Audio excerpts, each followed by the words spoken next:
ముందుగా ఇక్కడికి విచ్చేసినటువంటి భారతీయ జనతా పార్టీ నాయకులకు మరియు బీజేపీ జిల్లా కార్యవర్గ సభ్యులు, ఈరోజు మనం ఇందుకూరుపేట మండలంలో లా అండ్ ఆర్డర్ గురించి మాట్లాడుకున్నాము. ముఖ్యంగా మన ఇందుకూరుపేట మండలంలో పోలీసులు తీరు చూస్తుంటే పూర్తిగా లా అండ్ ఆర్డర్ విఫలం అయిపోయింది.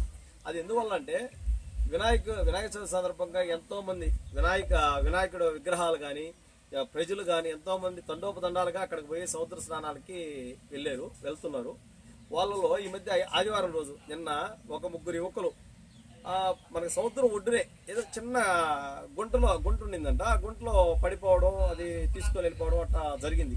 కనీసం అక్కడ పోలీసులు అక్కడ పక్కనే గుంట ఉండేది కూడా వీళ్ళు దాన్ని చూసి దానికి ఏదన్నా అడ్డు పెట్టడమో లేకపోతే ఆడ గుంట ఉండేది దాని చుట్టూ ఏదో ఒకటి చేయడం కూడా చేయలేకపోయారు. తర్వాత ఏదో అక్కడ వాళ్ళు నేను అడిగా ఉదయం ఫోన్ చేసి, ఏంది ఇట్లా జరిగిందంటే, అసలు ఎప్పుడు జరిగింది, ఎక్కడ జరిగింది మాకు తెలియదు అంటున్నారు. మన వాళ్ళు పిల్లకాయలను అడిగాం.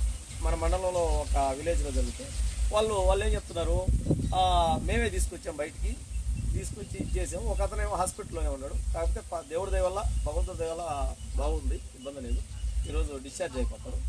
ఆ విధంగా వీళ్ళు పోలీసులు పూర్తిగా అక్కడ అవుట్ పోస్ట్ ఒకటి ఏర్పాటు చేశారు. కనీసం అవుట్ పోస్ట్లో విధులు నిర్వహించేదానికి కూడా వీళ్ళకి ఖాళీ లేదు. తర్వాత ఈ మధ్య ఆయన కొత్తగా ఎస్ఐ గారు తిరుపతి గారు వచ్చారు. ఆయన ఒక కంప్లైంట్ 1వ తారీఖు ఇస్తే ఆ కంప్లైంట్ కనీసం అది 12వ తారీఖు, 10వ తారీఖు, 12వ తారీఖు ఎమ్మెల్యే గారి దృష్టికి మెసేజ్ పెట్టి తీసుకొని వెళ్ళిన తర్వాత 13వ తారీఖు క్లోజ్ చేశారు. అది క్షమాపణ అదే, మళ్ళీ అది పెద్ద సమస్య కాదు. వాళ్ళు అడిగింది క్షమాపణ చెప్పించమన్నారు. మమ్మల్ని కొట్టారు కదా, క్షమాపణ చెప్పించమంటే దానికి 13 రోజులు టైం పట్టింది. ఎందుకంటే ఆయన చేయలేకపోతున్నాడు. చేయలేనప్పుడు అసలు మామూలుగా సెలవు పెట్టేసి ఇంటికాడ ఉండొచ్చు, లేకపోతే ఇంకొకరికి అప్పచెప్పి చేయించవచ్చు. పూర్తిగా అసలు అది అప్పుడు మీకు దాన్ని బట్టి అర్థం చేసుకోండి ఏ విధంగా పోలీసు వ్యవస్థ మన మండలంలో పనిచేస్తుందనేది. అంతకుముందు ఎప్పుడు ఈ విధంగా లేదు. మరి అసలు ఈ మధ్య అసలు మరీ ఘోరంగా. తర్వాత ఎన్డీఏ కూటమి ఎమ్మెల్యే ప్రశాంత్ రెడ్డి గారు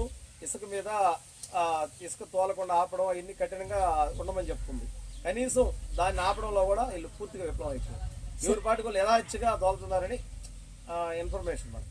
అంటే సబ్ కదా చూడాల్సింది పోలీసులకి. వీళ్ళకి కూడా కొద్ది గొప్పలు ఉంటుంది కదా, పూర్తిగా వాళ్ళు ఉంది. తర్వాత వీళ్ళకి కూడా అవకాశం ఉంది కదా, వీళ్ళు ఆపే ఇది ఉంది కదా, దానివల్ల వీళ్ళు కూడా ఆపలేకపోతున్నారు. అంటే సెబ్బోళ్ళు ఆపుతున్నారు, ప్లస్ వీళ్ళకి కూడా ఉంది కదా. అంటే ఈ పోలీసు వ్యవస్థ విఫలం అయ్యే దాంట్లో అంటే దీంట్లో కూడా అది ఒక తప్పు అనేది మనం చెప్పే విషయం. విఫలం అయిపోయింది.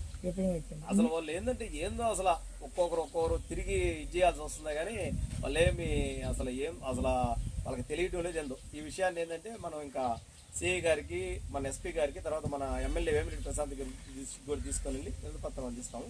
ఈరోజు సిఐ గారికి, ఎస్పీ గారికి ఇద్దరికి కూడా ఈరోజు సెలవు కాబట్టి వాట్సాప్ ద్వారా వాళ్ళకి వినతి పత్రం సమర్పిస్తాం. ముందుగా ఇక్కడికి విచ్చేసినటువంటి భారతీయ జనతా పార్టీ నాయకులకు 13 రోజులు పట్టింది. అది నేనే చేసింది.